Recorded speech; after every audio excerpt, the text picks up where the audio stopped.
ಆತ್ಮೇರೆ tree ಟಿವಿಗೆ ಸ್ವಾಗತ. ನಾನು ನವೀನ್ ಕುಮಾರ್ ಎನ್. ಅತ್ಯಾಚಾರ ಕೊಲೆ ಪ್ರಕರಣದಲ್ಲಿ 20 ವರ್ಷ ಜೈಲು ಶಿಕ್ಷೆಗೆ ಗುರಿಯಾಗಿರುವ ಗುರ್ಮಿತ್ ರಾಮ್ ರಹೀಂ ಸಿಂಗ್ನ ಪೆರೋಲ್ ವಿಚಾರ ಈಗ ದೇಶದಾದ್ಯಂತ ಚರ್ಚೆ ವಿಚಾರವಾಗಿದೆ. ಹೌದು, ಎಲ್ರಿಗೂ ತಿಳಿದಂತೆ ಪೆರೋಲ್ ಸಾಮಾನ್ಯವಾಗಿ ಸುದೀರ್ಘ ಜೈಲು ಶಿಕ್ಷೆಗೆ ಗುರಿಯಾಗಿರುವಂಥ ಕೈದಿಗಳಿಗೆ ಒಂದಷ್ಟು ದಿನಗಳವರೆಗೆ ಜೈಲಿನಿಂದ ಹೊರಗೆ ಕಳುಹಿಸಲು ಅಂದರೆ ಬಿಡುಗಡೆ ಮಾಡಲು ಇರುವ ಕಾನೂನಿನೊಳಗಿನ ಒಂದು ಅವಕಾಶ. ಇದನ್ನು ಬಳಸಿಕೊಂಡು ಕೈದಿಗಳು ಕೆಲವು ದಿನಗಳು ಜೈಲಿನಿಂದ ಹೊರಗೆ ಬಂದು ಸಹಜ ಜೀವನ ನಡೆಸ್ತಾರೆ.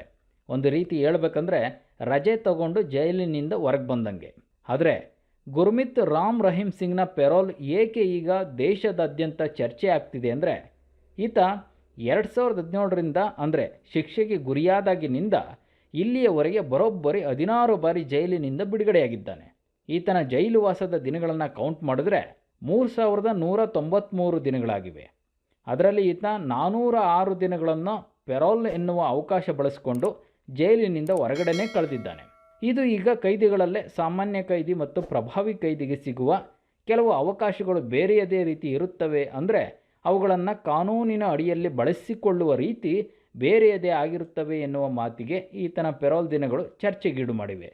ಇಲ್ಲಿ ಸಾಮಾನ್ಯವಾಗಿ ಕೈದಿ ತನ್ನ ಅವಧಿಯ ಪೆರೋಲ್ ದಿನಗಳ ರಜೆಗಾಗಿ ಜಾತಕ ಪಕ್ಷಿಯ ರೀತಿ ಕಾಯ್ತಾರೆ.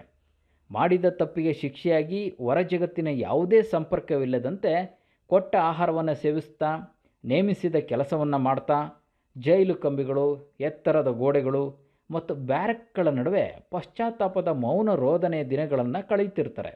ಎಲ್ಲೋ ಒಂದು ಕಡೆ ಪೆರೋಲ್ ರಜೆ ಸಿಕ್ಕರೆ ಅದರಿಂದ ತನ್ನ ಫ್ಯಾಮಿಲಿ, ಬಂಧು ಬಳಗ, ಸ್ನೇಹ ವಲಯವನ್ನು ನೋಡಬಹುದು ಎನ್ನುವ ಒಂದು ಆಸೆ ಕೈದಿಗಳಲ್ಲಿ ಸಹಜವಾಗಿ ಮುಡಿಗಟ್ಟಿರುತ್ತದೆ. ಹೀಗಾಗಿ ಪೆರೋಲ್ ಎನ್ನುವ ಅವಕಾಶ ಕೈದಿಗಳಿಗೆ ಅತ್ಯಂತ ಮಹತ್ವದ್ದು. ಏಕೆಂದರೆ ಸ್ವಾತಂತ್ರ್ಯ ಅಂದರೆ ಏನು ಎನ್ನುವುದು ಜೈಲು ಶಿಕ್ಷೆಗೆ ಗುರಿಯಾಗಿರುವ ಕೈದಿಗಳಿಗೆ ಮಾತ್ರ ಗೊತ್ತಿರುತ್ತದೆ.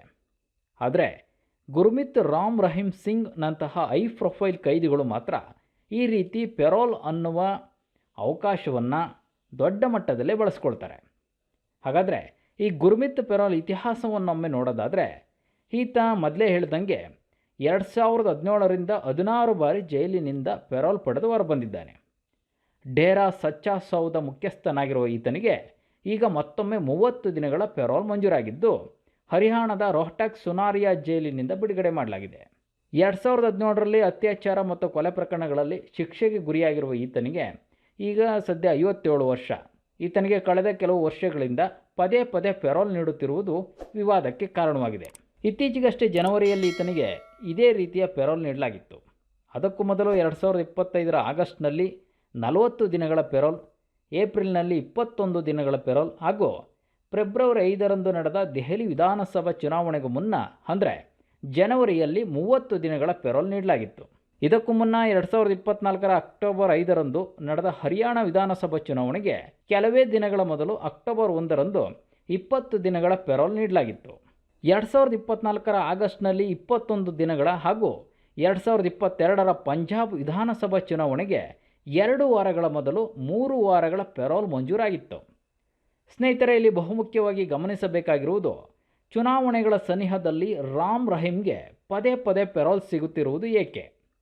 ಈ ವಿಚಾರವಾಗಿ ಪ್ರತಿಪಕ್ಷಗಳು ಮತ್ತು ಕೆಲವು ಸಂಘಟನೆಗಳು ಸರ್ಕಾರದ ಈ ನಿರ್ಧಾರವನ್ನು ಪ್ರಶ್ನೆ ಮಾಡ್ತಿವೆ.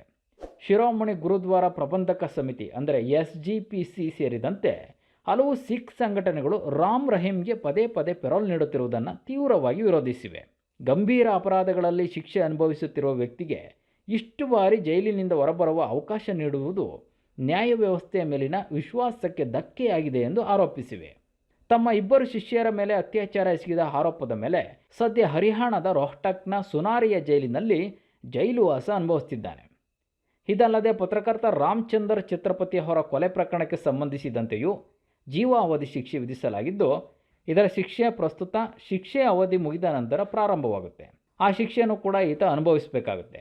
ಬಹುಮುಖ್ಯವಾಗಿ ಈ ಪೆರೋಲ್ ಅವಕಾಶಕ್ಕೆ ಕಾರಣ ಹರಿಯಾಣದಲ್ಲಿ ಜಾರಿ ಇರುವಂತಹ ಉತ್ತಮ ನಡವಳಿಕೆ ಕೈದಿಗಳ ಕಾಯ್ದೆ.